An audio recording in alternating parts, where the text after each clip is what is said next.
British নাগরিক Jamie মিক তার গুজরাট সফরের শেষে দেশে ফিরে যাওয়ার প্রস্তুতি নেওয়ার সময় ভারতে তার মন ছুঁয়ে যাওয়া স্মৃতিগুলি পোস্ট করছিলেন। তিনি লাস্ট পোস্ট করেছিলেন, সে তারপরেই কি হয়েছিল সেটা শুনুন। তার মন ছুঁয়ে যাওয়া স্মৃতিগুলি পোস্ট করেছিলেন তিনি লিখেছিলেন, ভারতের শেষ রাত, কিন্তু সেই শেষ রাত যে তার জীবনেরও শেষ রাত হতে চলেছে তা তিনি ভাবতেও পারেননি। পেনে ওঠার আগে শেষ তিনি পোস্ট করে লিখেছিলেন, গুড বাই ইন্ডিয়া। কিছুক্ষণের মধ্যে জীবনকেই গুড বাই করে তিনি চলে গেলেন। ভারতের সঙ্গে ব্রিটিশ কর্তৃপক্ষ যোগাযোগ করেছে, সরকারি স্তরে সব রকমের সাহায্য করা হচ্ছে। মৃত ব্রিটিশ নাগরিকদের দেহ দেশে ফেরানোর বিষয়ে তৎপরতা শুরু হয়েছে।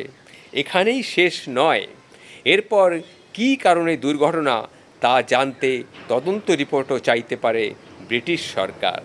ফলে আন্তর্জাতিক ক্ষেত্রে ভারতের উপর চাপ বাড়তে পারে বলেও অনেকে মনে করছেন, কারণ কোনোভাবেই এত বড় একটা দুর্ঘটনার নেপথ্যে রহস্য এবং আসল কারণ ধামাচাপা দেওয়া সম্ভব নয়।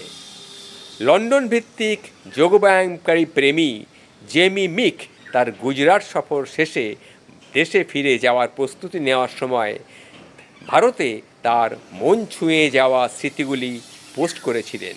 তিনি লিখেছিলেন, ভারতের শেষ রাত, কিন্তু সেই শেষ রাত যে তার জীবনেরও শেষ রাত হতে চলেছে তা তিনি ভাবতে পারেননি।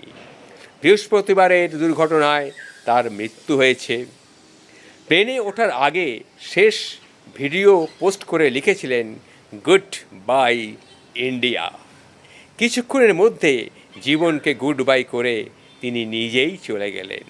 ইতিমধ্যে ব্রিটিশ কর্তৃপক্ষ ভারতের সঙ্গে যোগাযোগ করেছে, সরকারি স্তরে সব রকমের সাহায্য করা হচ্ছে।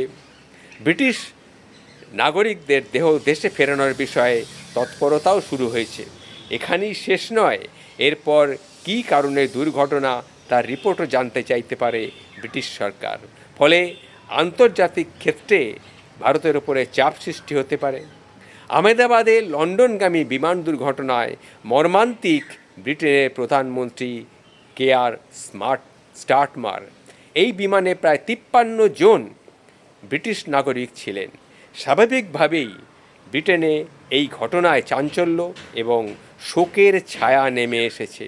ব্রিটিশ প্রধানমন্ত্রী জানিয়েছেন, ওই বিমানে বহু ব্রিটিশ নাগরিক ছিলেন। বিমান বিধ্বস্ত হওয়ার দৃশ্যগুলিও অত্যন্ত ভয়াবহ।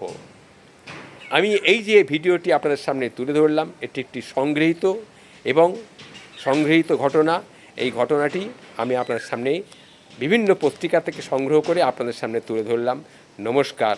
সবার জন্যে, মৃত ব্যক্তিদের জন্যে, সবার জন্যেই আমার আন্তরিক সমবেদনা রইল।